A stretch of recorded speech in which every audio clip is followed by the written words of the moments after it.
જો કે માફી છતાં પુરુષોત્તમ રૂપાલા સામે ક્ષત્રિય સમાજનો આક્રોશ શાંત નથી થઈ રહ્યો। ટિકિટ કપાવવાની અટકળોની વચ્ચે રૂપાલાને દિલ્હીનું તેડું આવ્યું હોવાના સમાચાર પણ વહેતા થયા। મીડિયા સમક્ષ રૂપાલાએ દાવો કર્યો કે મને કોઈએ દિલ્હી નથી બોલાવ્યો, પરંતુ કેબિનેટના કારણે હું દિલ્હી જવાનો છું। રૂપાલાએ એમ પણ કહ્યું કે ક્ષત્રિય સમાજની મેં માફી માંગી છે, આથી આ વિષય પર હવે પૂર્ણ થઈ રહ્યો છે।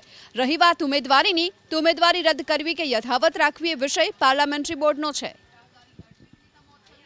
એમાં મેં તો મારું સ્ટેન્ડ ડે ફર્સ્ટ ક્લિયર કરી દીધું હતું। મારીથી જે શાબ્દિક ભૂલ થઈ હતી મેં એની માફી મીડિયાથી પણ માગી લીધી હતી અને ક્ષત્રિય સંમેલનની અંદર જઈને રૂબરૂ પણ માગી લીધી હતી। એ વિષય મારી દ્રષ્ટિએ પૂરો થઈ ગયેલો છે અને મને ક્ષત્રિય સમાજના આગેવાનોએ પણ આ અંગે હૈયાધારણ આપેલી હતી અને એ વિષયને લઈને એમણે મારી પાસે માંગણીઓ ન કરી હોય, એમણે પાર્ટી સામે માંગણીઓ રાખી હોય।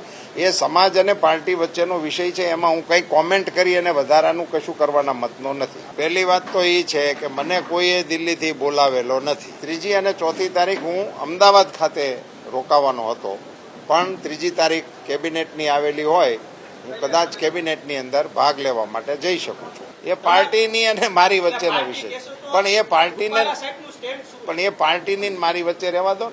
મોહનભાઈનું ડમી ઉમેદવારી તરીકે ભરવાનું ડે ફર્સ્ટથી નક્કી કરેલું છે।